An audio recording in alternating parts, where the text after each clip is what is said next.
करण वीतराग विज्ञान नमो ताहि जात भये अरहंतादि महान करि मंगल करि हो महा ग्रंथ करण को काज जात मिल समाज सब पावै निज पद राज बहुविधि मिथ्या गहन करी मलिन भयो निज भाव ताको होत अभाव है सहज रूप दर्शाओ।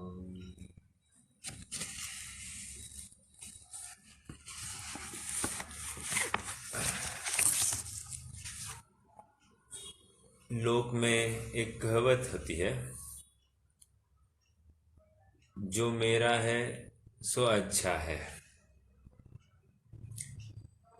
लेकिन बात तो यूं तो इस तरह से होनी चाहिए, जो अच्छा है सो मेरा होना चाहिए।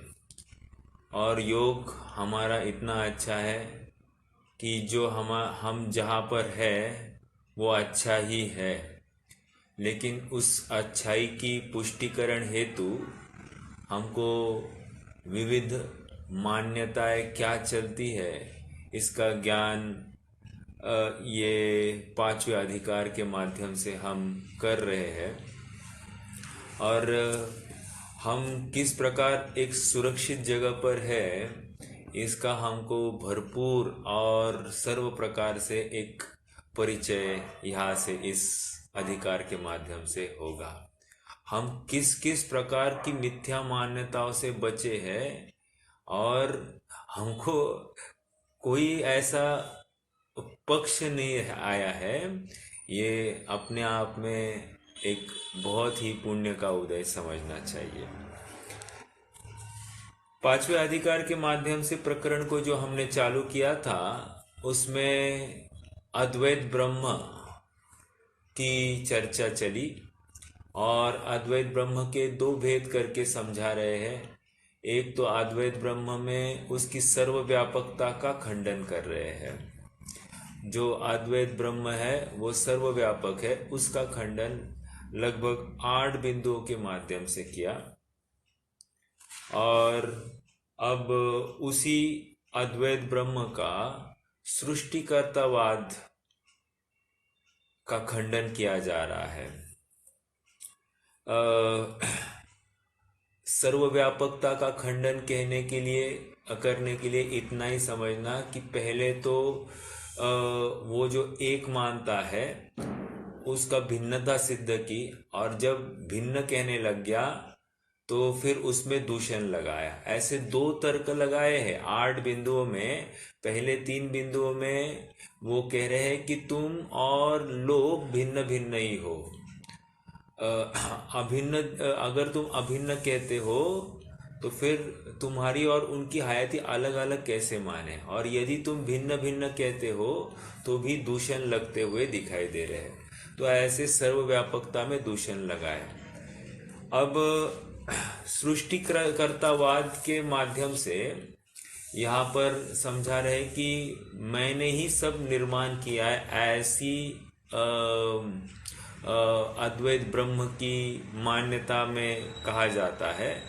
तो वहाँ पर सबसे पहला प्रश्न खड़ा किया कि यह सृष्टि उत्पन्न करने से पहले तुम सुखी थे कि नहीं सुखी थे?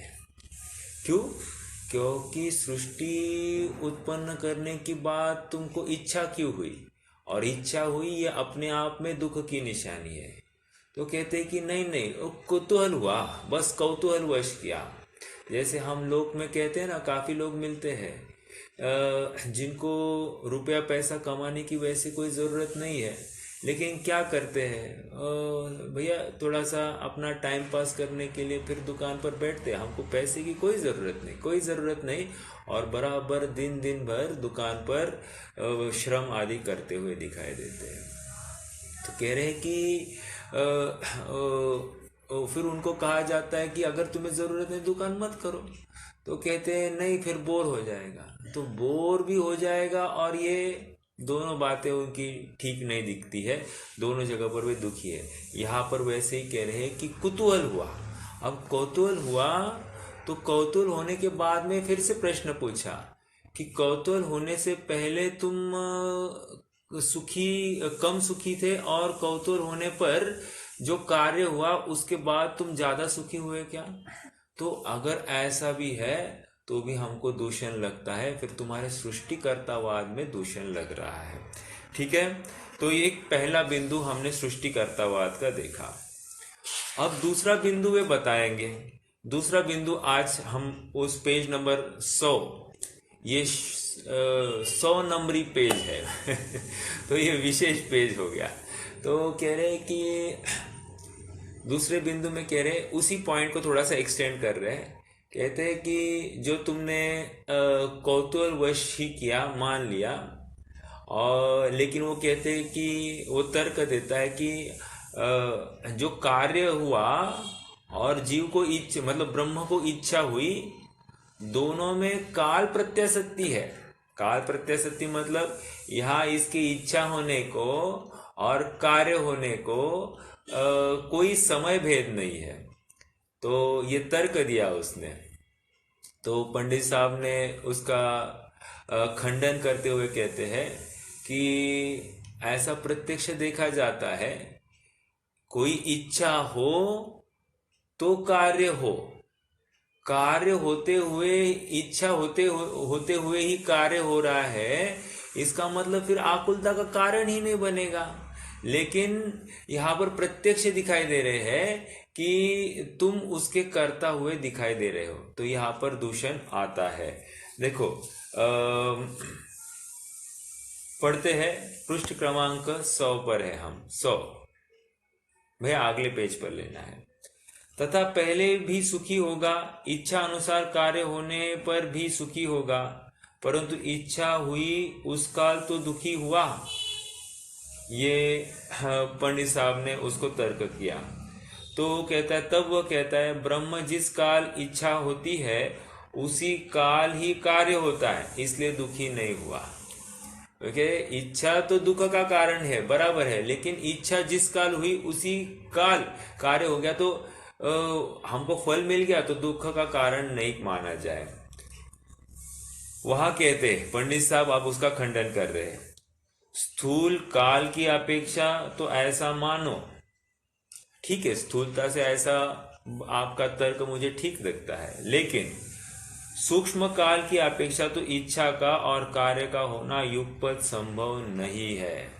इच्छा हुई तो कार्य अगले समय में होता हुआ दिखाई देता है, तो ऐसा संभव नहीं कि उसी समय में कार्य हो।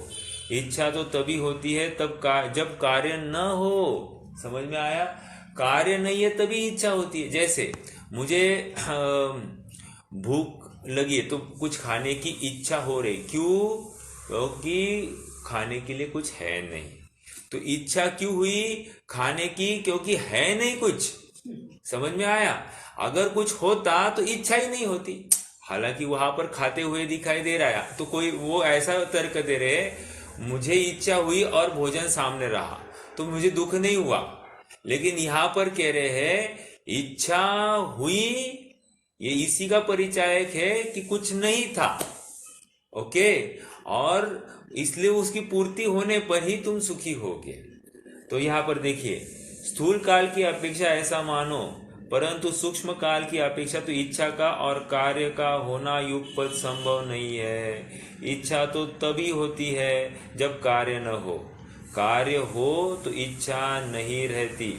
इसलिए सूक्ष्म काल मात्र इच्छा रही तब तो दुखी हुआ ही। जितने समय के लिए इच्छा रही उतने समय के लिए तुम दुखी हुए, क्योंकि इच्छा है सो ही दुख है, और कोई दुख का स्वरूप नहीं है नहीं। इसलिए ब्रह्म के इच्छा कैसे बने? तो यहाँ पर ब्रह्म है वो इच्छा से रहित है, और जो इच्छा से रहित है वही ब्रह्म या भगवान हो सकता है। और अगर भगवान को ही इच्छा हो रही है तो उसमें और हम जैसे लोगों में, कॉमन पर्सन में क्या फर्क रहा? तो वो तो साधारण और सामान्य जीव के समान हुआ। तो उसको हम ब्रह्म क्यों माने, भगवान क्यों माने? तो वो बात नहीं बैठती। दो तर्क हो गए, इच्छा को लेकर ही हुए हैं। पहले तर्क में कुतूहलवश इच्छा की, ऐसे बताया। तो कुतूहल अपने आप में दुख है, और बिना प्रयोजन का कोई भी कोई कुतूहल करता नहीं है। बिना प्रयोजन का कोई भी कोई प्रवृत्ति करता नहीं। तो तुम्हारा कुतूहल कोई ना कोई प्रयोजन था, तुम दुखी थे, इसलिए तुमने इच्छा की। दूसरे इसमें कहा कि ये इच्छा जो हुई है वो उसी समय में हुई और जिस समय में कार्य हुआ।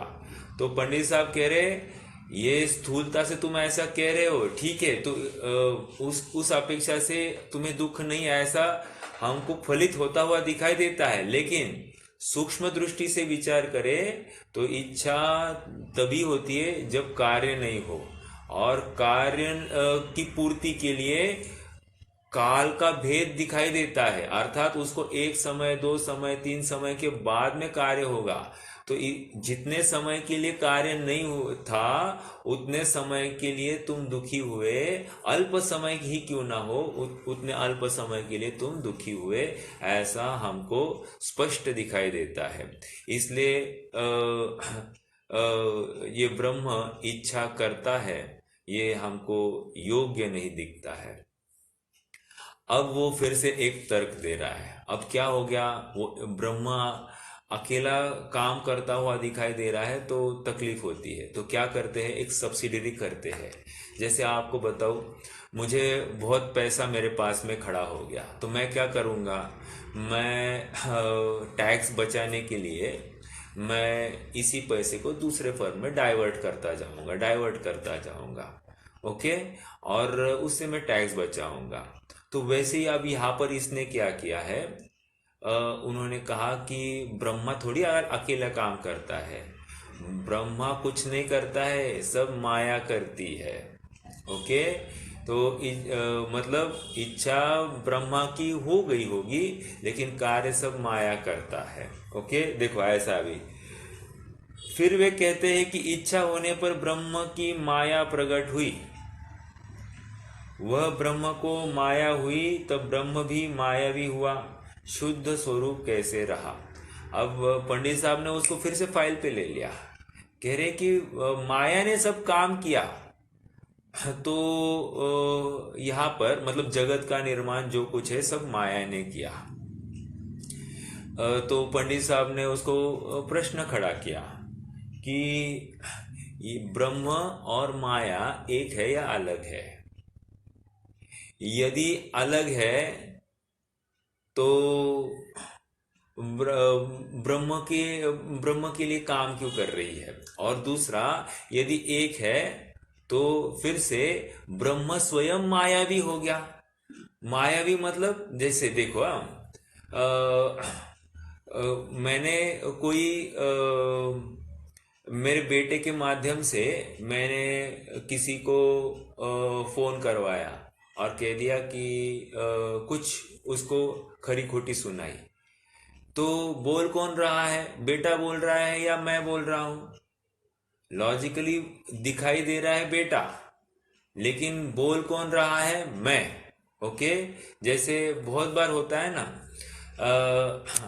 कोई पुरुष जरा ज्यादा ही बोले तो सब सदस्य कहते हैं कि ये इसकी भाषा नहीं है, ये अपनी पत्नी की भाषा बोलता है।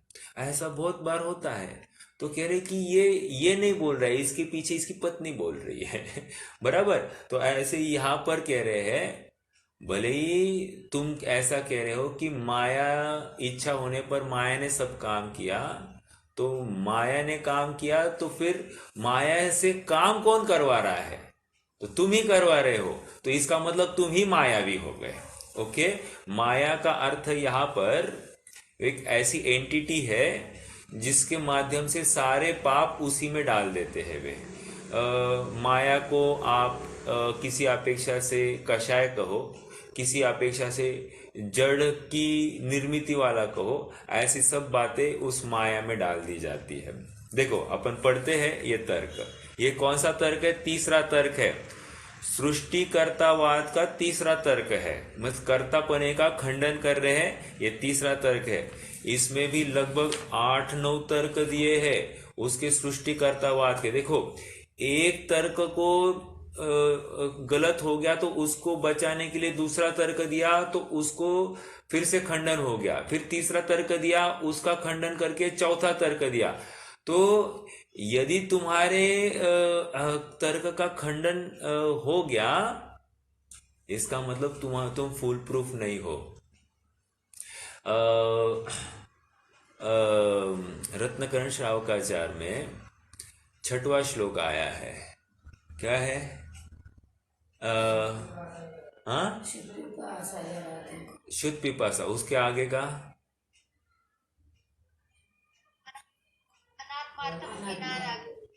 हाँ, अनात्मार्थम बिना रागे शास्ता शास्ति सतो हितम। वो तो 8वां हो गया। 7वां क्या है? हाँ, परमेष्टि परम ज्योति विरागो विमल कृति। नहीं नहीं, और आगे चलो, और आगे चलो।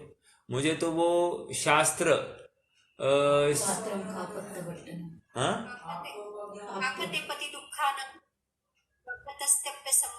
अरे वे 6 विशेषण किस में आए? 6 विशेषण आए हैं ना शास्त्र के।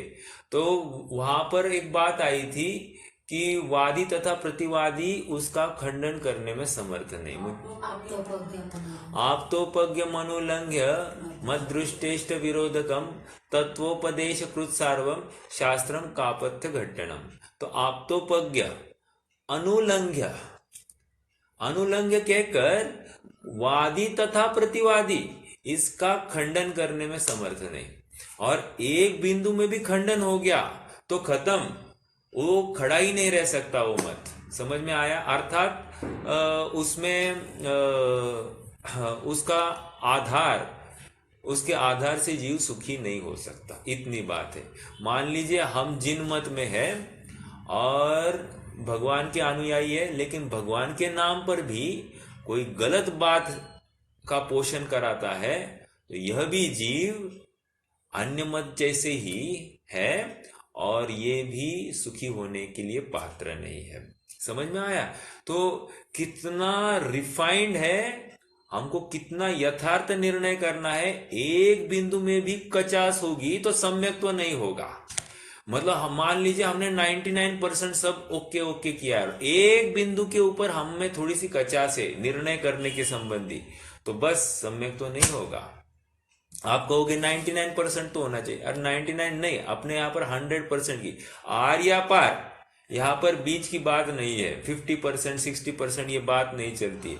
60% हमारा अच्छा आचरण है, 30% थोड़ी सी कमजोरी है। हाँ, तो फिर 30% को निकालो, फिर बाद में सुखी होने की कल्पना करना। और 30% को लेकर पाप कितना बनता है? 100% ही बनता है। ऐसा नहीं है 30% को लेकर 30% पाप बनता है, नहीं नहीं, ऐसा नहीं होता। मतलब मिथ्यात्व तो 100% ही है ना, तो इसलिए ऐसा दोष आता ही रहता है। आइए अपन ये तीसरा बिंदु देख रहे हैं। फिर वह कहता है कि इच्छा होने पर ब्रह्म की माया प्रकट हुई, वह ब्रह्म को माया हुई। तो अब ये प्रश्न पूछ रहे हैं पंडित साहब, वह ब्रह्म को माया हुई तब ब्रह्म भी मायावी हुआ, शुद्ध स्वरूप कैसे रहा? अर्थात उसका शुद्ध स्वरूप नहीं रहा, मायावी हो गया। उसने माया के माध्यम से कार्य कराया, तो वो मायावी हो गया, तो शुद्ध नहीं रहा। तथा ब्रह्म को और माया को दंडी दंडवत, मतलब संयोग संबंध है कि अग्नि उष्णवत समवाय संबंध है। देखो दो बातें कर रहे हैं आप, थोड़ा सा गंभीरता से और उपयोग देकर सुनना। 2 प्रकार के संबंध कह रहे हैं, संयोग संबंध और समवाय संबंध। ना व्हाट इज संयोग संबंध? संयोग मतलब जीव और आत्मा का एक क्षेत्रावगाह संबंध, उसको हम संयोग संबंध कहते हैं। और समवाय संबंध मतलब क्या? जहां पर तादात्म्य संबंध होता है, जैसे अग्नि और उष्णता, इनका कैसा संबंध है? तादात्म्य संबंध है। अब प्रश्न क्या पूछ रहे हैं? ये माया का और ब्रह्मा का क्या रिलेशन है, इनका आपस में नाता क्या है? तो यदि आप कहते हो कि इनका बस संयोग संबंध है, युति है, युति, युति मतलब संयोग संबंध है, तो उसके ऊपर एक तर्क देंगे। और यदि आप कहते हो कि ब्रह्म और माया इनका तादात्म्य संबंध है, ये अलग नहीं, एक दूजे जैसे, ये जैसे वो शंकर और पार्वती अर्धनुटेश्वर हो जाते हैं, एक मेक हो जाते, तो ये भी ऐसे एक मेक है, तो इसका मतलब ब्रह्मा तो दोषी हो गया। समझ में आया?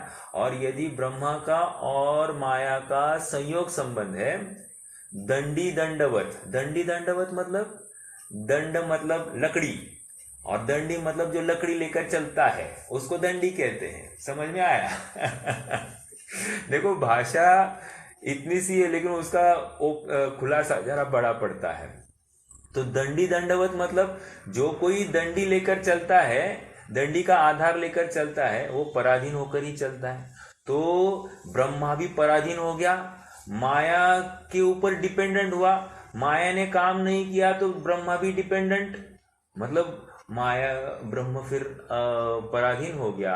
और ऐसा ब्रह्म, ये भगवान भगवत स्वरूप कैसे हो सकता है? नहीं रह सकता है। ओके, तो आप जो कह रहे हो कि माया करती है ये सब काम, तो वो भी हमको स्वीकार नहीं है।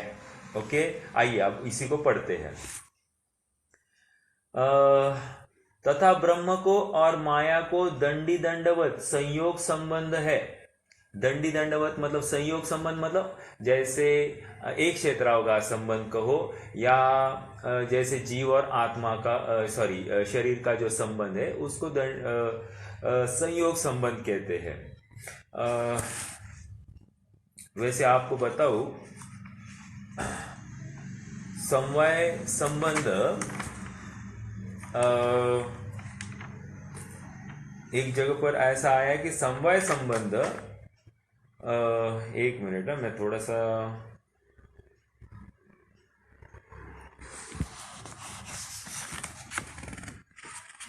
हाँ जी,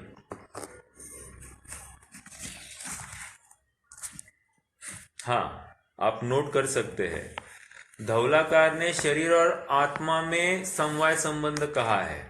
make a note of this, special note. धवलाकार ने शरीर और आत्मा में समवाय संबंध कहा है। ओके, जहां जो प्रकरण है वहां हमको वो समझना चाहिए। और ये पंचास्तिकाय में, पंचास्तिकाय की 50वीं गाथा में गुण और गुणी में समवाय संबंध है, ऐसा कुंद स्वामी ने कहा है। तो दो धाराएं हैं। एक धारा में समवाय संबंध का अर्थ हमको शरीर और आत्मा का एक क्षेत्रावगाह संबंध जो है उसको समवाय कह दिया। और एक धारा में गुण और गुणी जिनका तादात्म्य संबंध ही है, गुण द्रव्य के बिना नहीं रह सकता और द्रव्य गुण के बिना रह नहीं सकता, वो जो गाथा है वो यही है, वो समवाय संबंध की तरफ उनका संकेत है। ठीक है, तो ये दो बातें यहां पर समवाय, और एक पाद समवाय नामक अपना प्रकरण ही है। पाद समवाय जो है वो स्वभाव, पुरुषार्थ, कालब्धि, योग्यता, निमित्त, ये जो है ये पाद समवाय है। ये तो अलग प्रकरण है। तो समवाय शब्द तो एक है, लेकिन उसके अर्थ जहां जैसा प्रकरण चलता है वैसा लेना। यहां पर समवाय का अर्थ तादात्म्यता की तरफ से लेना है। ओके, ये थोड़ा सा क्लियर कर दूं बात। हाँ जी, तथा ब्रह्म को और माया को दंडी दंडवत संयोग संबंध है कि मतलब या अग्नि उष्णवत समवाय संबंध है। प्रश्न कर रहे पंडित साहब उस सामने वाले को। अब पहले प्रश्न मतलब पहला तर्क जो दिया था दंडी दंडवत, उसका अभी वे ही खुलासा कर रहे हैं। यदि तुम दंडी दंडवत संबंध मानते हो तो क्या दिक्कत आएगी। जो संयोग संबंध है तो ब्रह्मा भिन्न है, माया भिन्न है, अद्वैत ब्रह्म कैसे कहा? समझ में आया?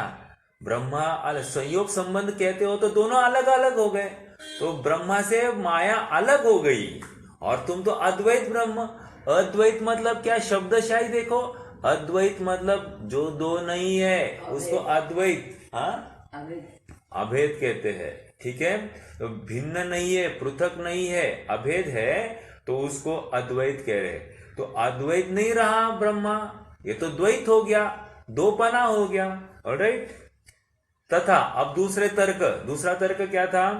हाँ, और एक बोल रहे, उसी में और एक पॉइंट। तथा जैसे दंडी दंड को उपकारी जानकर ग्रहण करता है, मतलब क्या? दंडी मतलब जो वृद्ध पुरुष है, जो चलने में समर्थ नहीं है, वो क्या करेगा? दंड को हाथ में पकड़कर, आधार पकड़कर उसको लेकर चलेगा। तो आधार है ना, तो उसको उपकारी मानकर तो वो दंड को हाथ में ले रहा है। जो ठीक से पैदल चल सकता है वो दंड को हाथ में क्यों लेगा? तो आधार वो अपने लिए उपकारी मान रहा है, तभी तो साथ में रखे हुए हैं। तो क्या कह रहे हैं?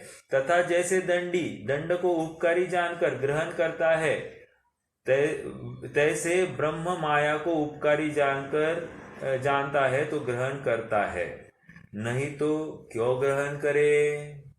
अर्थात उसके ऊपर डिपेंडेंट हो गया, इसीलिए तो साथ में रखे हुए हैं माया को।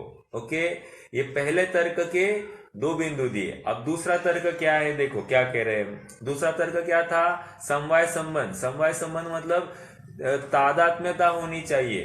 तो कह रहे हैं वह तो उपादेय हुई, तथा अब अगला, यदि समवाय संबंध है तो जैसे अग्नि को उष्णत्व माया स्वभाव है, वैसे ब्रह्म का माया स्वभाव ही हुआ। तो ब्रह्म का स्वभाव है, उसका निषेध करना कैसे संभव है? जो स्वभाव है उसका निषेध कैसे करते हो? समझ में आया? तो स्वभाव का निषेध नहीं होता है, स्वभाव अतर्क गोचर होता है। हमने देखा है दूसरे अध्याय में, स्वभाव अतर्क गोचर, उसमें कोई भी तर्क नहीं चलता। तो इसलिए यदि ब्रह्मा माया से अपृथक है, अद्वैती है, तो माया ये ब्रह्म का स्वभाव हो गई, और स्वभाव का कभी खंडन नहीं होता। ओके, निषेध नहीं होता। चलिए, तो ये तीसरा बिंदु हो गया। क्या तीसरा बिंदु हुआ?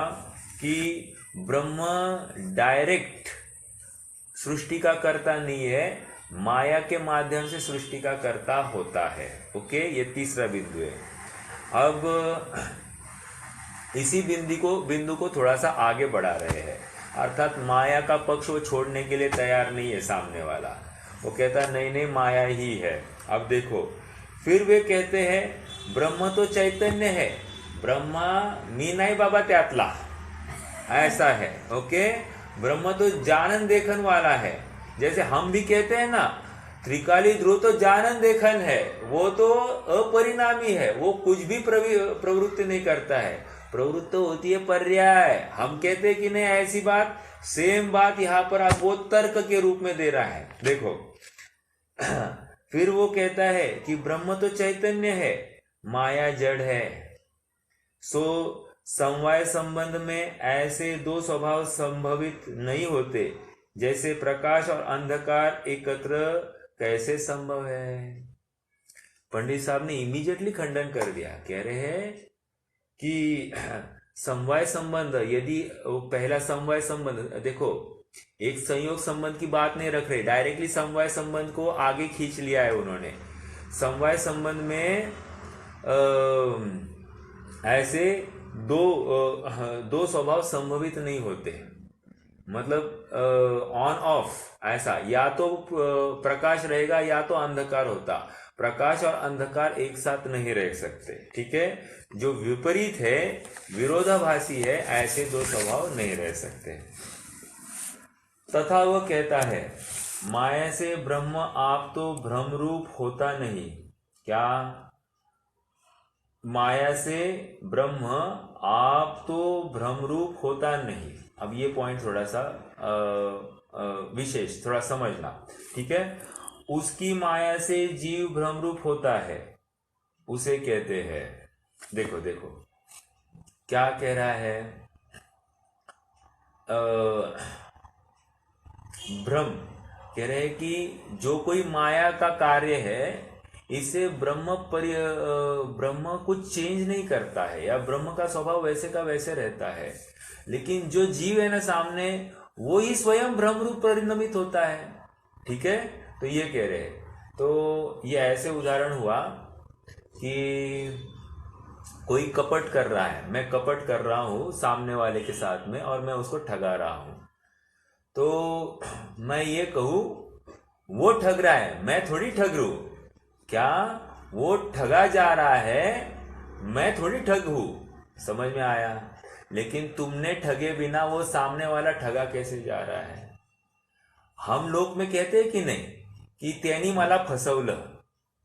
देखो, हम कहते हैं ना त्यांनी मला फसवलं, तो वो कह रहे हैं कि वो स्वयं भ्रमरूप हो गया। मैंने कैसे फंसाया कह रहे हो, तुम स्वयं फंस गए, ऐसा वो बोल रहा है। मैंने तुम्हें नहीं फंसाया, तुम फंस गए हो, ऐसा ये बता रहे। ओके, तर्क समझ में आया क्या? देखो कितनी इसमें गहराई है, और चुस्ती चाहिए इस प्रकरण को समझने के लिए, क्योंकि बहुत बिंदु है, ऐसा कोई एलैबोरेटिव किया जा सकता है ऐसा नहीं, लेकिन चुस्ती चाहिए। और ये न्याय की भाषा इसी प्रकार से होती है, बहुत ही क्लिष्ट होती है, इसलिए यहां पर जागृति भी उतनी विशिष्ट चाहिए। देखो क्या कह रहे हैं, माया तथा वह कहता है, माया से ब्रह्म आप तो भ्रमरूप होता नहीं। मतलब माया जो कार्य कर रही है, उससे ब्रह्म जो है वो भ्रमरूप नहीं होता। उसकी माया से जीव भ्रमरूप होता है। वो माया का जो कार्य है, उससे जीव स्वयं भ्रमरूप हो गया, उसे कहते हैं। अब उसका निराकरण कर रहे हैं। निराकरण मतलब उसके इस तर्क का खंडन कर रहे हैं। ये कौन सा बिंदु है? चौथा बिंदु है। जिस प्रकार कपटी अपने कपट को आप जानता है, तो आप भ्रमरूप नहीं होता, उसके कपट से अन्य भ्रमरूप हो जाते हैं, है ना। मैंने बोला ये जो मेरा माल है ना 100% खरा है, तुम लेना है तो लो, नहीं तो निकलो। अब इसने क्या किया है, पूरे आज ना एक जगह पर गया था, थोड़ा मार्केट गया था, तो मार्केट में एक व्यक्ति आया और व्यक्ति ने कहा कि ये माल अच्छा नहीं है। अरे रामा, ये क्या अच्छा माल नहीं, ऐसे माल को खराब कहता है, तो फिर खराब माल को क्या बोलेगा? ऐसा बोलकर वो सामने वाले पे ही टूट पड़ा। मतलब वो जो सेलर था वो सामने वाले पर, हालांकि माल एकदम साधारण क्वालिटी का था, लेकिन उसको जितने कॉन्फिडेंस से वो उसको जता रहा था कि ये एक नंबर माल है, तो अपने आप में सामने वाला थोड़ा सा डर गया, और फिर से वो फिर से वो उस माल को सिलेक्ट करके लेने लग गया। मतलब ऐसे होता है। कहने की बात, उसने छल से खराब माल को भी अच्छा कह दिया। वो तो उसकी आज तो जगत में उसको क्या कहेंगे, उसकी मार्केटिंग स्किल कहते हैं उसको। एक अच्छा रूप देकर हम उसको कहते हैं इसकी मार्केटिंग स्किल है ये। लेकिन सच्ची बात तो खराब माल को खराब ही कहने था, सामने वाले को पसंद आए तो ले, नहीं आया तो नहीं ले। लेकिन उसको थोड़ा सा कॉन्फिडेंस देखकर उसको भी विश्वास होता है, नहीं नहीं अच्छा है, अच्छा है। और किसको क्या बोले, थोड़ा जोर से चिल्लाने लग गया तो उसको लगता है कि यार मैं पागल हूं, तो इसलिए वो भी लेने चालू कर देता है। यह प्रकरण क्या कह रहे हैं कि कपटी जानता है, मतलब वो जो बेच रहा है वो जान रहा है कि उसका माल बराबर नहीं है, ऐसा होते हुए भी वो एक नंबर माल है ऐसा कहकर जो बेच रहा है, कह रहे हैं कि वो बराबर है, बेचने वाला क्यों भ्रमरूप होगा, वो तो जानता ही है मेरा माल खराब है। वो तो लेने वाला भ्रमरूप हो रहा है, भ्रमित हो रहा है, क्योंकि उसको एग्जैक्ट नहीं वो ये डिटरमाइन कर पा रहा है कि ये यथार्थ है या अयथार्थ है। तो वही बात कह रहे हैं। देखो वहां कपटी तो उसी को कहते हैं जिसने कपट किया, उसके कपट से अन्य भ्रमरूप हुए, उन्हें तो कपटी नहीं कहते। जो भ्रमरूप हुआ है उसको थोड़ी कपटी कहते हैं, जिसने भ्रमरूप किया है उसको कपटी कहते हैं, राइट। उसी प्रकार ब्रह्म अपनी माया को आप जानता है, आप जानता है मतलब अपना जानता है। सो आप तो भ्रम रूप नहीं होता, परंतु उसकी माया से अन्य जीव भ्रम रूप होते हैं, वहां मायावी तो ब्रह्म को कहा जाएगा। ओके, मतलब माया और ब्रह्म ये एक ही है, और ब्रह्म ही ये सब झोल झपाटे करता है, या ऐसे दुखी है इसलिए ये सब एक्टिविटीज कर रहा है, ऐसा सिद्ध होता है। उसकी माया से अन्य जीव भ्रमरूप हुए, उन्हें मायावी किस लिए कहते हो? ठीक है, तो मैं क्या करूं, वो फंस गया, मैं क्या करूं, उसने ऐसे किया, तो मैं क्या करूं कहकर वो एकदम खुद तो एकदम दूध का धोया ऐसा स्वयं को प्रतीत करा रहा है। तो ये चौथा तर्क जहां पर ये कह रहे हैं कि ब्रह्म ने ही भ्रमित किया है, इसलिए ब्रह्म ही मायावी है। ओके, अब आगे, अब यहां पर अगला तर्क, वो तर्क ये है कि ब्रह्म यह अंगी है और माया उसका अंग है।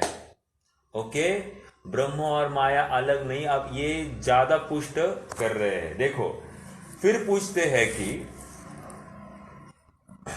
वे जीव ब्रह्म से एक है या न्यारे है। अब जिनको भ्रमित किया है, जिनकी रचना इस ब्रह्म ने की है, उनके बारे में पूछ रहे हैं।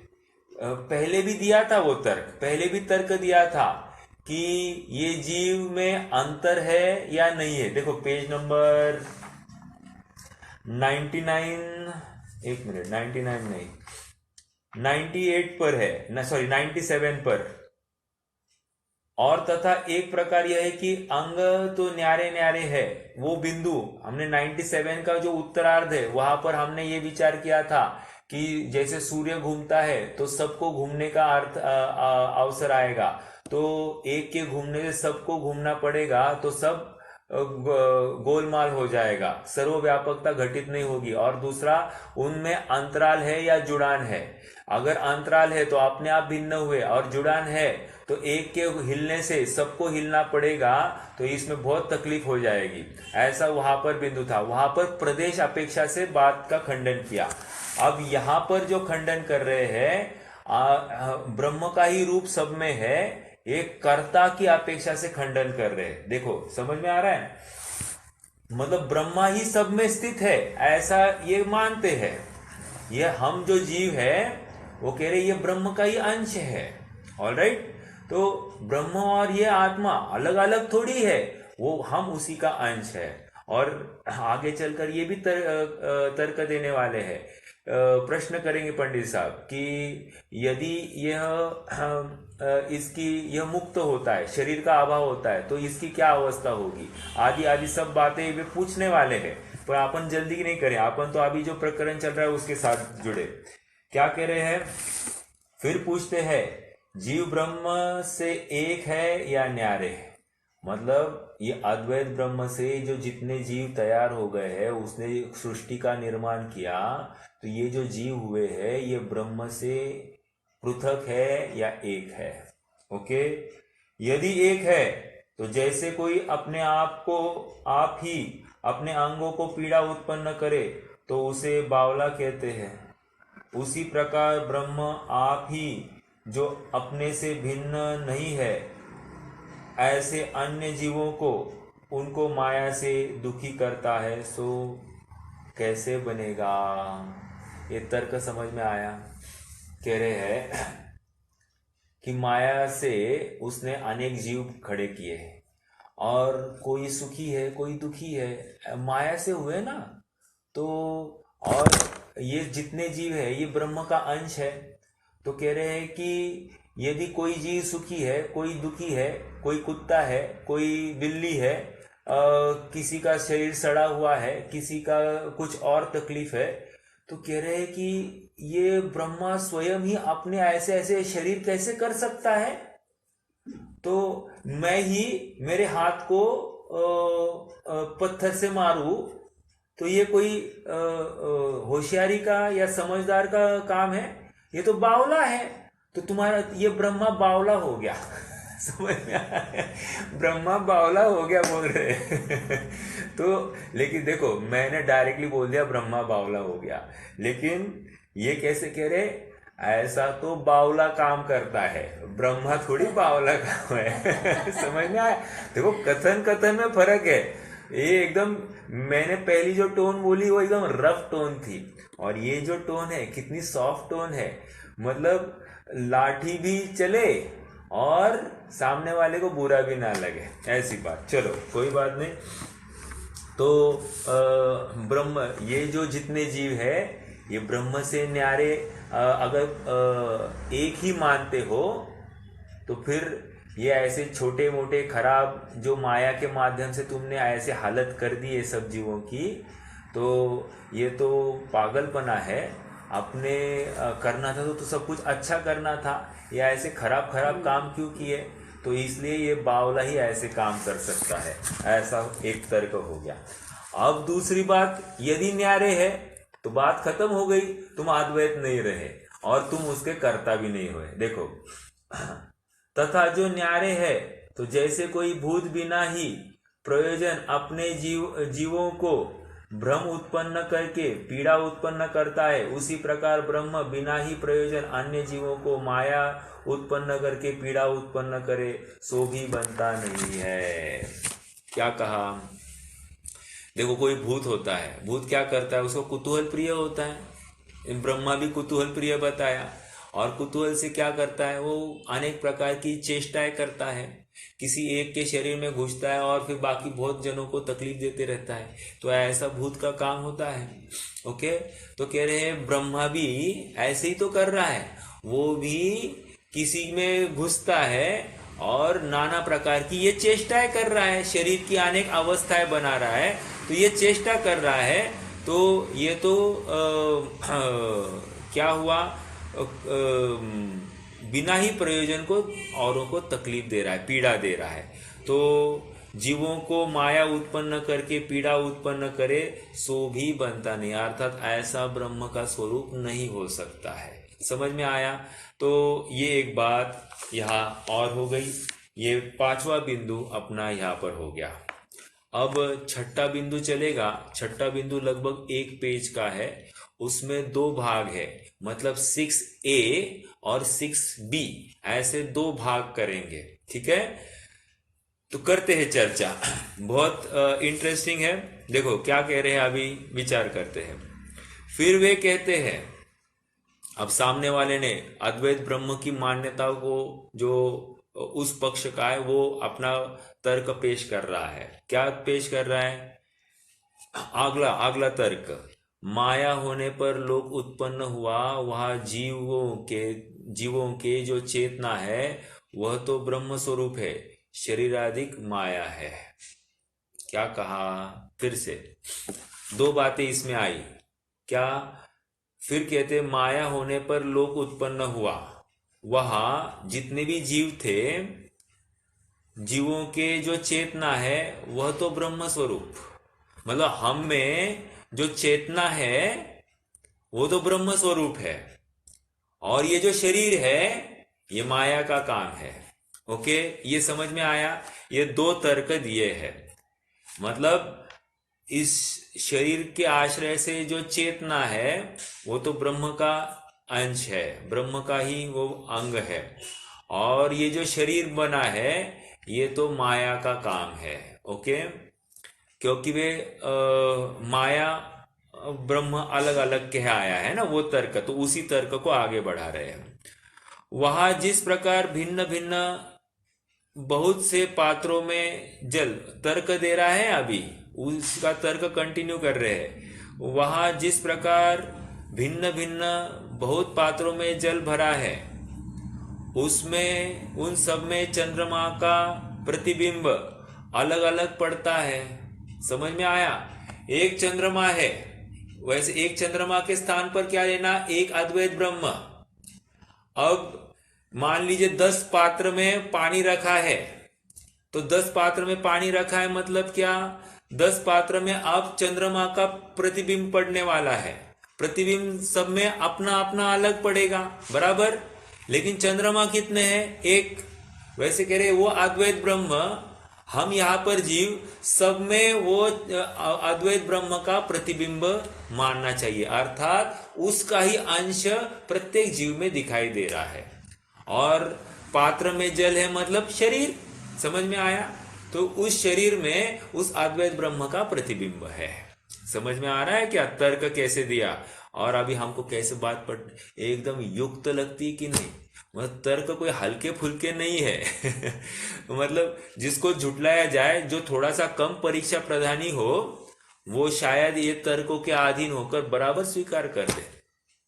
और आपको बताओ, मतलब मेरे अत्यंत निकट के परिचित है, वे ये ब्रह्म कुमारी वालों के एकदम परम भक्त है।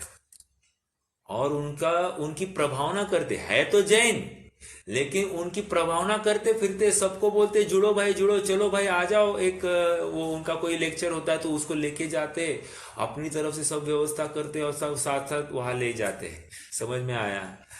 तो कहा किसको ले जाए, कितनी आफत है, और वहां पर वे आनंद होना, सुखी होने की कल्पना कर रहे हैं। तो भ्रम कितने हैं, एक एक बिंदु को हम यहाँ पर समझ रहे हैं तो हम निश्चित कर पा रहे हैं कि कितनी मान्यताएं विपरीत है।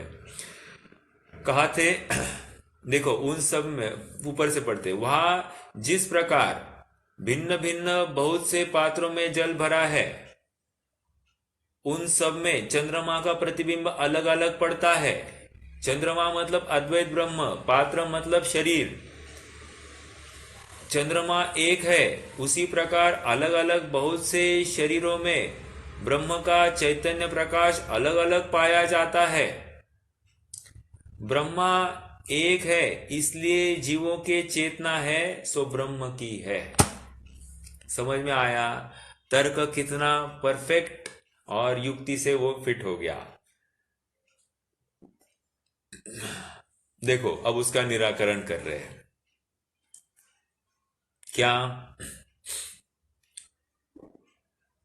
ऐसा कहना भी भ्रम ही है, क्योंकि शरीर जड़ है, उसमें ब्रह्म के प्रतिबिंब से चेतना हुई, तो घटपट आदि जड़ है, उनमें ब्रह्म का प्रतिबिंब क्यों नहीं पड़ा और चेतना क्यों नहीं हुई? समझ में आया? शरीर क्या है? जड़ है कि नहीं है? हाँ जड़ है। तो शरीर में या ब्रह्म का प्रतिबिंब पड़ गया तो ये चेतन हो गया, ये जानना चालू हो गया। ओके, कोई प्रॉब्लम नहीं, ये स्वीकार हो गई। अरे भाई फिर ये भी मोबाइल है ना, मोबाइल में भी ब्रह्म का प्रतिबिंब पड़े, मोबाइल भी जानना चालू करे, वो तो होता हुआ दिखाई नहीं दे रहा है। तो घटपट आदि ये कपड़ा है, ये कहा जानता है। घट जो घड़ा है वो कहा जानता है, उसमें भी ब्रह्म का प्रतिबिंब पड़े तो वो भी जानना चालू करे, सो तो होता हुआ दिखाई नहीं देता। ओके, उनमें ब्रह्म का प्रतिबिंब क्यों नहीं पड़ा और चेतना क्यों नहीं हुई, प्रश्न खड़ा किया है। तो ब्रह्मा ने किसी जड़ में ही प्रवेश क्यों किया, अन्य जड़ में प्रवेश क्यों नहीं किया? समझ में आया? तथा वह कहना है शरीर को तो चेतन नहीं करता, जीव को करता है। अब क्या कहा, ये थोड़ा सा बिंदु को पकड़ना, बहुत सूक्ष्म बिंदु है। देखो एक वैशेषिक मत है, वैशेषिक मत, उसमें भी ये ऐसे ही मान्यता है। वैशेषिक मत क्या मानता है?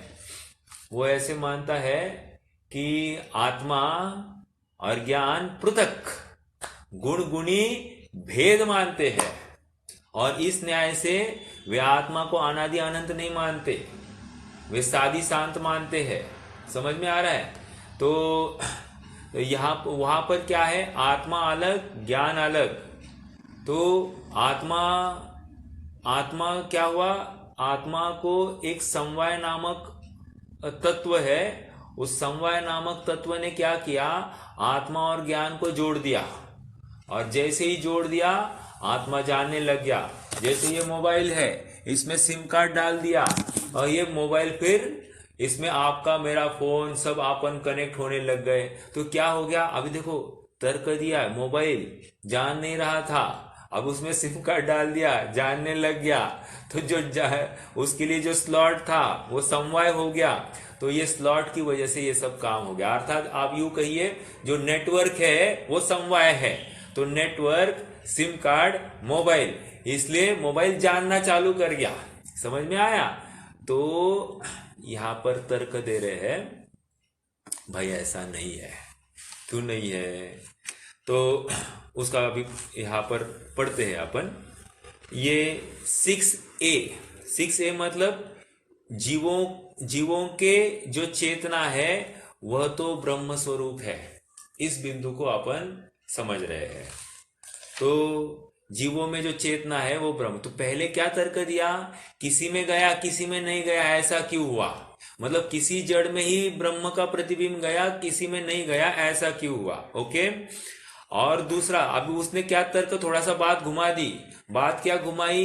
वो कह रहा है कि अरे शरीर तो चेतन नहीं है, जीव को करता है। जीव को चेतन करता है कह रहे हैं, अर्थात जीव में जानने देखने की ताकत ये ब्रह्मा ने डाली है। समझ में आया? ये तर्क है।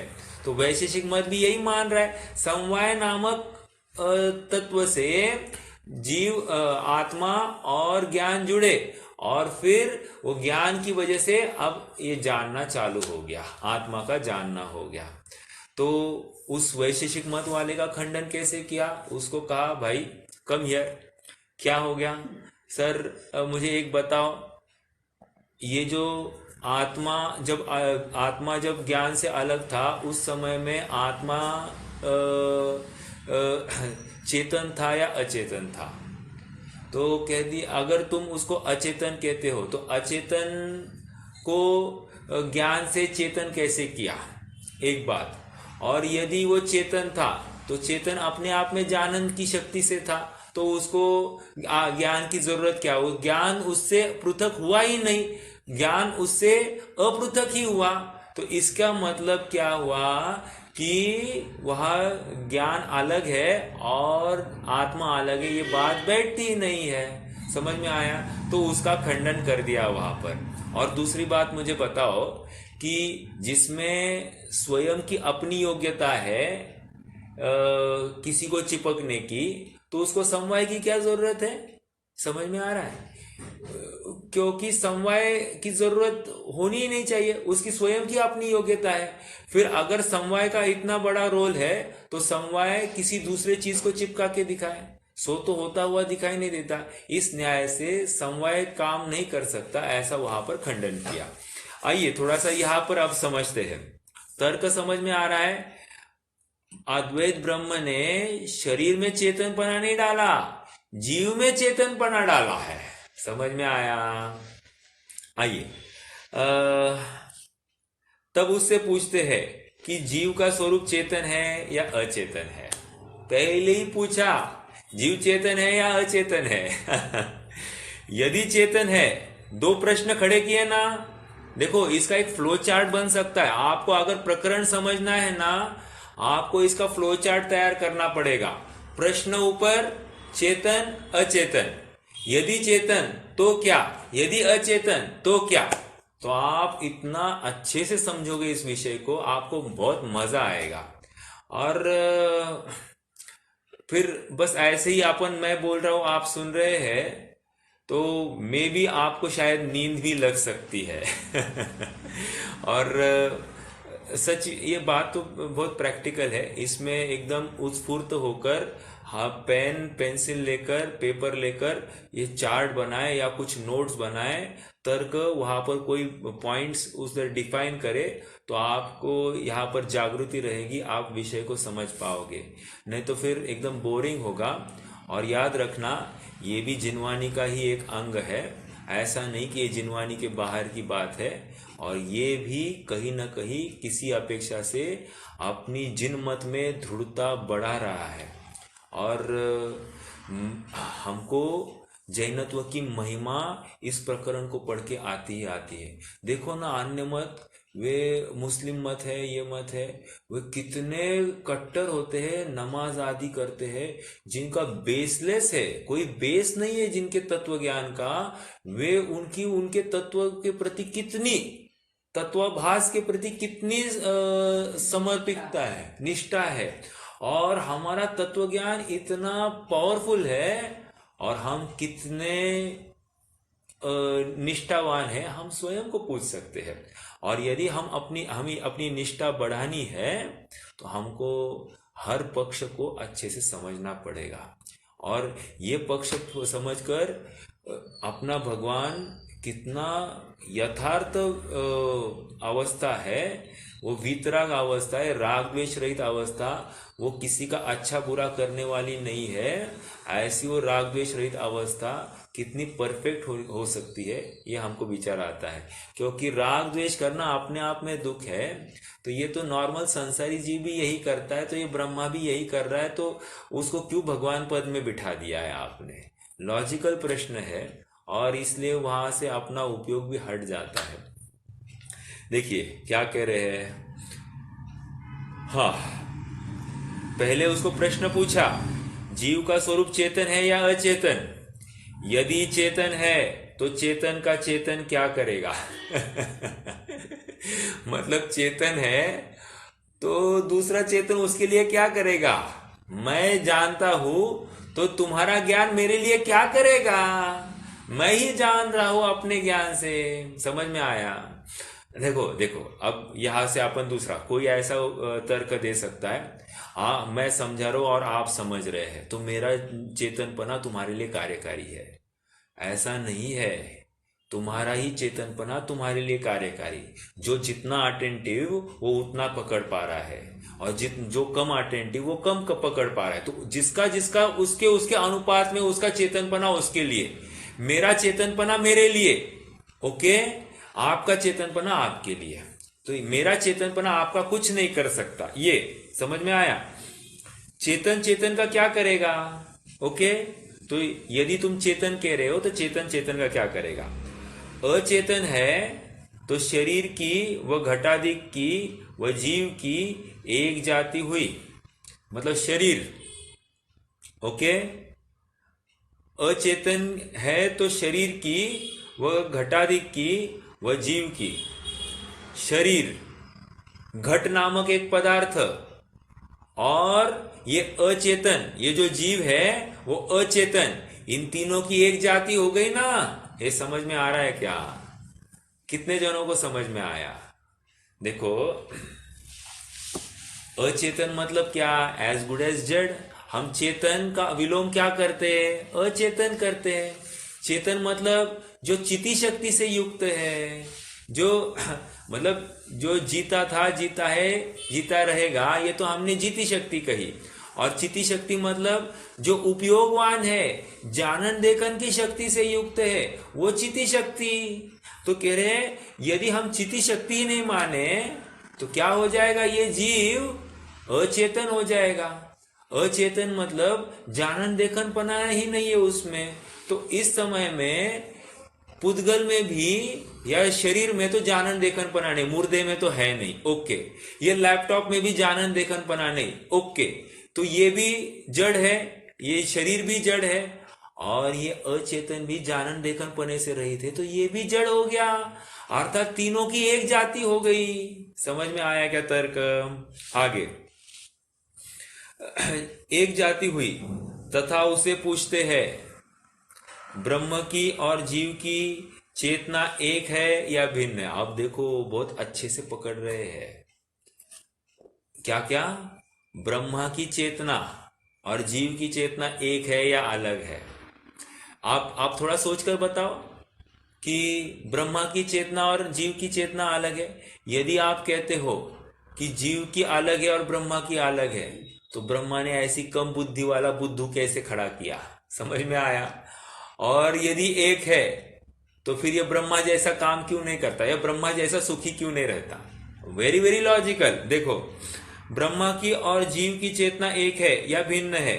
यदि एक है तो ज्ञान की अधिक हीनपना कैसे देखा जाता है? कोई बुद्धू है, कोई ज्यादा होशियार है, ऐसा क्यों देखा जा रहा है? इसका मतलब ब्रह्मा ने पार्शियलिटी की। ओके।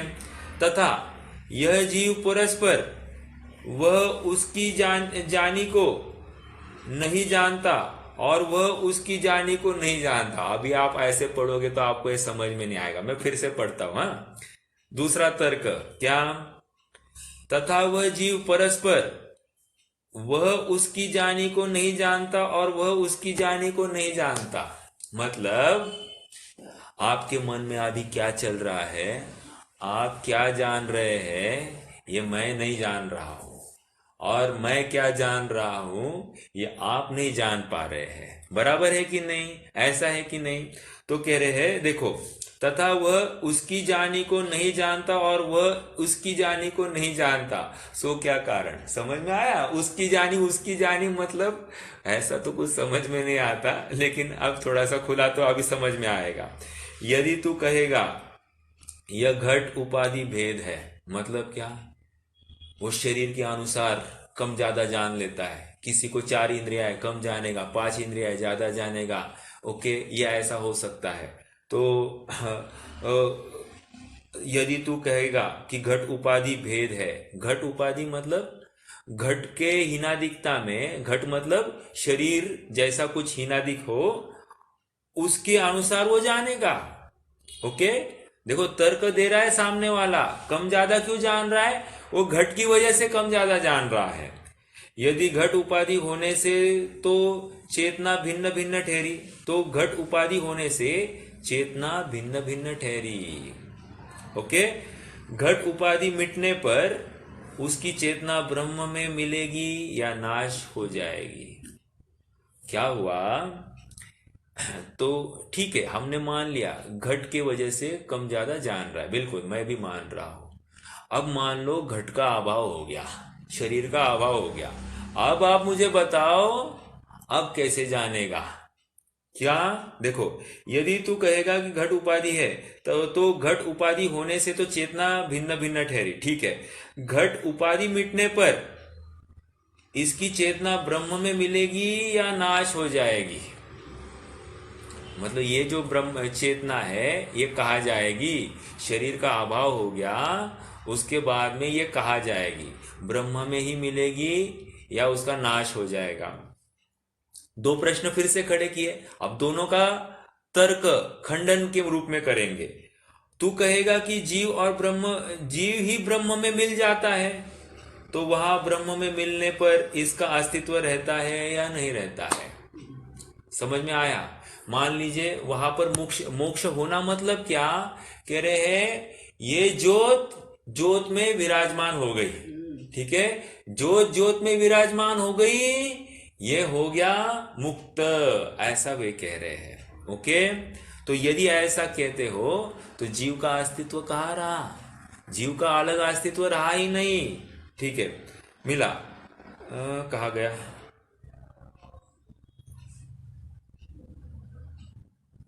यदि नाश हो जाएगी, कहा गया, हाँ, यदि नाश हो जाएगी तो जीव तो अचेतन रह जाएगा। मैं स्किप कर गया क्या वो लाइन कोई? हाँ, यदि नाश हो जाएगी, मैं फिर से पढ़ रहा हूं, यदि नाश हो जाएगी तो जीव तो अचेतन रह जाएगा और तू कहेगा कि जीव ही ब्रह्म में मिल जाता है। हाँ, पहला उसके पहले का पॉइंट मैंने पढ़ा नहीं। यदि नाश हो जाएगा तो जीव तो अचेतन रह जाएगा और तू कहेगा कि जीव ही ब्रह्म में मिल जाता है, तो वहां ब्रह्म में मिलने पर इसका अस्तित्व रहता है या नहीं रहता है? यदि अस्तित्व रहता है, फिर से दो प्रश्न खड़े किए।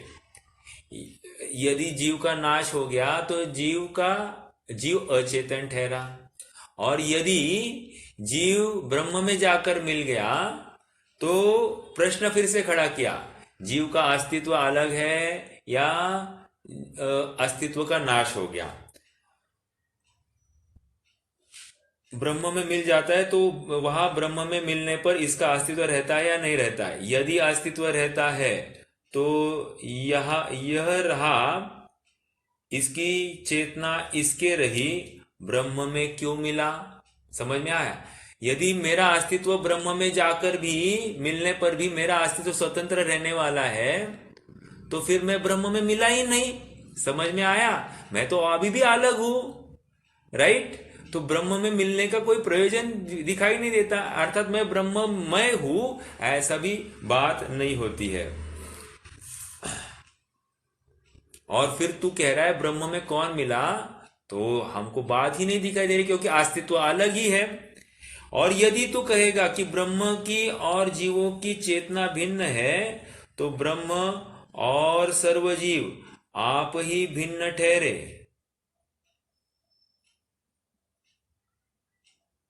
हाँ, यदि तू कहता है और यदि अस्तित्व नहीं रहता है तो उसका नाश ही हुआ, ब्रह्म में कौन मिला? यदि अस्तित्व का नाश रह गया नहीं और यदि अस्तित्व रहता है तो यह रहा, इसकी चेतना इसके रही, ब्रह्म में कौन मिला? और यदि अस्तित्व नहीं रहता है तो उसका नाश ही हुआ, ब्रह्म में कौन मिला? तो मैं ब्रह्म में जाकर मिला, ऐसा कहने में क्या पॉइंट है? मेरा नाश हो गया, और कौन अपना नाश चाहेगा? समझ में आया? यदि तू कहेगा कि ब्रह्म की और जीव की चेतना भिन्न है, तो ब्रह्म और सर्वजीव आप ही भिन्न भिन्न ठहरे। समझ में आया? अभी दूसरा तर्क दिया, नहीं नहीं, ब्रह्म की चेतना अलग है और जीव की चेतना अलग है, इसलिए वे अलग अलग ही निश्चित होते हैं। तो ब्रह्म तुम जो प्रतिबिंब है और तुम्हारे ही सब जीव में अंश गया है, ऐसा जो तुम स्टार्ट में कह रहे थे, ये बात झूठी सिद्ध हो गई। ठीक है? इस प्रकार जीवों की चेतना है सो ब्रह्म की है, ऐसा भी नहीं बनता। मतलब ये जीवों की चेतना ब्रह्म की ये बात नहीं हुई, इसका मतलब ब्रह्मा सृष्टि का कर्ता नहीं है, ये बात फिट हो रही है। समझ में आया क्या? तो ये बिंदु यहाँ पर आ गया है। अपन एक बार कल थोड़ा सा इसको रिवाइज करेंगे 5-10 मिनट, और फिर विषय को आगे बढ़ाएंगे। आप सबसे अनुरोध है कि आप इसका फिर से एक बार